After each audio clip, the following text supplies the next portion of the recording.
Bismillahirrahmanirrahim. Elhamdülillah ve salatu ve selamu ala Resulillah ve ala alihi ve sahbihi ve men valah ve ba'd. Değerli müsəlmanlar, insan Allahın razılığını qazanmaq üçün onun əmrlərini yerinə yetirməli, qadağalarından isə çəkinməlidir. Adəm övladları mükafat və ya cəzaya, cənnət və ya cəhənnəmə məhz əmrlərə itayətləri və qadağalardan çəkinmələri əsasında məhkum olunacaqlar. Qadağaların da başında böyük günahlar gəlir. Sizlərə sahibini həlak edən 7 günah haqqında xəbər vermək istəyirəm. Buxari və Müslimin səhih əsərlərində Əbu Hüreyrə radiyallahu anhudan nəql olunan hədisdə Allah Rəsulu sallallahu aleyhi və səlləm demişdir: sahibini həlak edən 7 günahdan çəkinin və onların şirk, sehr etmək, cana qəsd etmək, yetimin malını haqsız olaraq yemək, riba, yəni sələm və ya faiz yemək, döyüş meydanından qaçmaq və günahsız mömin qadınları zinakarlıqda ittiham etmək olduğunu bildirmişdir. Yəni həlak olmaq, məhv olmaq istəmirsinizsə, bu 7 günahdan kəsinliklə çəkinməlisiniz, çəkinməsəniz məhv olacaqsınız. Lakin bu o demək deyil ki, böyük günahlar yalnız elə bu 7 günahdır. Xeyr, böyük günahlar çoxdur. İmam Zəhəbi rahiməhullah böyük günahlar əsərində 70-dən artıq böyük günahı dəlilləri ilə qeyd etmişdir. Həmin kitabın ərəb dilindən Azərbaycan dilinə edilmiş tərcüməsi internet resurslarında mövcuddur və istəyən adam həmin günahlarla tanış ola bilər. Bu hədisdə isə onlardan 7-si bir yerdə qeyd olunub. Hansılardır insanı həlak edən 7 günah? Ən birincisi şirkdir. Yəni Allaha şərik qoşmaq. Bu ən böyük günahdır. Uca Allah Quran-ı Kərimdə Ən-Nisa surəsinin 48-ci ayəsində buyurur ki: İnna Allaha la yaghfiru an yushraka bihi və yaghfiru ma dun zalika limen yasha. Allah özünə şərik qoşulmasını əsla bağışlamaz. Bundan başqa olan günahları isə istədiyi kimsəyə bağışlayar. Başqa bir hədisdə Peyğəmbər sallallahu aleyhi və səlləm buyurur ki, sizə ən böyük günah barədə xəbər verimmi? Deyirlər, bəli, ey Allahın Rəsulu. Buyurur ki, Allaha şərik qoşmaq, valideynin üzünə ağ olmaq, bir də yalandan şahidlik etmək. Allaha şərik qoşan insan əbədi cəhənnəm əzabına düçar olur və heç bir zaman Allah həmin adamı bağışlamır. Nə deməkdir Allaha şərik qoşmaq? Bəziləri elə bilir ki, Allaha şərik qoşmaq yalnız elə bütə sitayiş etməyə deyilir. Xeyr, ibadətin hər hansı bir növünü Allahdan başqasına yönəltmək Allaha şərik qoşmaqdır. Allahdan başqasına səcdə etmək, Allahdan başqasına yalvarmaq, Allahdan başqasına dua etmək, Allahdan başqasını çağırmaq, Allahdan başqası üçün qurban kəsmək, Allahdan başqasına güvənmək, Allahdan başqasına ümid bəsləmək və s. kimi ibadətlərin hamısı Allaha şərik qoşmaq sayılır. İkincisi sehirdir. Sehr etmək və ya etdirmək ən böyük günahlardan sayılır. Kimisə cadu etmək və ya etdirmək, falçının yanına getmək, onun dediklərinə inanmaq ən böyük günahlardan sayılır və sahibini həlak edir. Peyğəmbər sallallahu aleyhi və səlləm buyurur ki, kim falçının yanına gedib onun dediklərinə inanarsa, Muhammədə nazil olan Qurana küfr etmiş olur. Başqa bir hədisdə gəlir ki, kim falçının yanına gedərsə 40 gün onun qıldığı namaz qəbul olunmaz.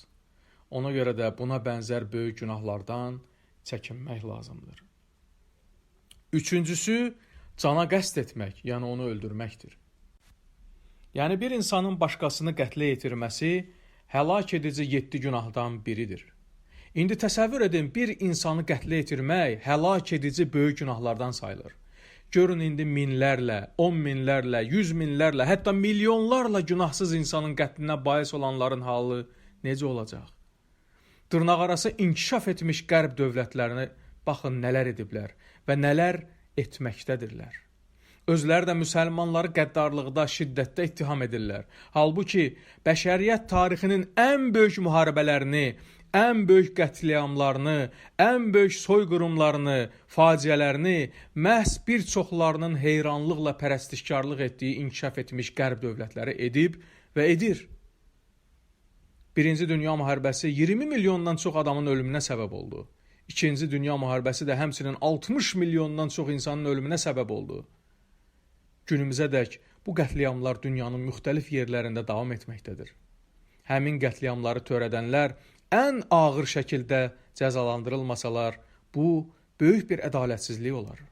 Ona görə də yaşasın kafirlər üçün cəhənnəm. Dördüncü həlak edici günah sələm yeməkdir. Sələm yemək və yedirtmək haramdır və ən böyük günahlardandır. Uca Allah Əl-Bəqərə surəsinin 275-ci ayəsində buyurur: Sələm yeyənlər qəbirlərindən şeytan vurmuş dəlinin qalxdığı kimi qalxarlar. Bu, onların alış-veriş də sələmçilik kimidir demələrinə görədir. Halbuki Allah alış-verişi halal, sələmçiliyi isə haram etmişdir. Hər kim özünə Rəbbindən xəbərdarlıq gəldikdən sonra sələmçiliyə son qoyarsa, keçmişdə aldığı sələmlər onundur. Onun işi Allaha qalar. Kim yenə sələmçiliyə qaydarsa, məhz onlar cəhənnəmlik olar və orada sürəkli qalarlar. 276-cı ayədə də buyurur ki, Allah sələmi puç edər, sədəqələri isə artırar. Peyğəmbər sallallahu aleyhi və səlləm buyurur ki, sələmi yeyənə, yedirənə, onu yazana və ona şahidlik edənə Allah lənət eləsin. 5-ci həlak edici günah yetimin malını yeməkdir. Yetim kimə deyilir? Həddi buluğ yaşına çatmamışdan öncə atasını itirən uşaq yetim adlanır. Uca Allah yetim olan kəsin malının qorunmasını əmr edib. Ən-Nisa surəsinin 2-ci ayəsində Rəbbimiz buyurur ki, yetimlərin mallarını özlərinə verin və yaxşısını pis ilə dəyişməyin. Onların mallarını öz mallarınıza qatıb yeməyin, şübhəsiz ki, bu böyük günahdır. 6-cı ayədə də buyurur ki, yetimləri nikah yaşına çatana dək sınayın. Əgər onların ağla dolduqlarını görsəniz, mallarını özlərinə qaytarın. Böyüyüb mallarını geri alacaqlar deyə, o malları israfçılıqla tələm-tələsik yeməyin. Varlı olan qəyyum nəfsini saxlasın, yoxsul isə o maldan ehtiyacı olduğu qədər yesin. Yetimlərin mallarını özlərinə qaytardığınız zaman yanlarında şahid tutun. Haqq hesab çəkməyə Allah yetər. Bəs yetimin malını yeyənlərin sonu necə olacaq? Ən-Nisa surəsinin 10-cu ayəsində Uca Allah buyurur ki, şübhəsiz ki, yetimlərin mallarını haqsızlıqla yeyənlər öz qarınlarına ancaq od doldururlar və beləcə onlar alovlu atəşə girəcəklər. Ona görə də yetimin malını yemək insanı həlak edən ən böyük günahlardandır. Çünki yetim olan kəs zəifdir, onu müdafiə edəcək atası yoxdur. Heç kim yoxdur ki, onun haqqını tələb etsin. Ona görə də bəzən yetim uşaqları atasız və köməksiz görüb, günahkar insanlar onların mal dövlətlərini, ata mirasını mənimsəyirlər. Belələrinin sonu ayədə deyildiyi kimi alovlu atəş olacaq. 6-cı həlak edici günah döyüş meydanından qaçmaq və fərarilik etməkdir. Çünki kafirlər gördükdə ki, müsəlmanlar döyüş meydanından qaçırlar, qorxurlar, bu onları daha da ürəkləndirir və onlar daha sərt şəkildə hücum edərək müsəlmanları qətlə yetirə bilərlər. Torpaqlarını işğal edə bilərlər, qadınlarını, uşaqlarını məhv edə bilərlər. Ona görə də döyüş meydanından qaçmaq ən böyük günahlardan biri hesab olunur. Geri çəkilmə yalnız o zaman olar ki, müsəlman ordusu taktiki geri çəkilmə əməliyyatı həyata keçirir. Düşmənə pusqu qurub aldatmaq istəyir. Fərarilik etmək isə sahibini həlak edən 7 böyük günahdan biridir. 7-ci və sonuncu da günahsız mömin qadınları zinakarlıqda ittiham etməkdir. Təbii ki, bu həm kişilərə aiddir, həm də qadınlara. Lakin qadınları zinada ittiham etmək daha şiddətlidir. Çünki bunun qadına mənfi təsiri daha böyük olur. Nur surəsinin 4-cü ayəsində Uca Allah buyurur: İsmətli qadınları zinada günahlandırıb, sonra 4 şahid gətirməyən kəslərə 80 çubuq vurun və onların şahidliyini heç vaxt qəbul etməyin. Onlar əsl fasiqlərdir. Elm əhlinin yekdil rəyinə görə bu, həm kişilərə aiddir, həm də qadınlara. Həmçinin bu, həm möminlərə aiddir, həm də kafirlərə. Kafir olsa belə, qəti sübutların olmadan sən kiməsə deyə bilməzsən ki, o pozğundur. Uca Allahdan diləyirəm ki, bizləri haram işlərdən və böyük günahlardan qorusun, bizləri sahibini həlak edən 7 günahdan mühafizə etsin və bizləri əfv edib bağışladığı bəndələrindən etsin. Amin.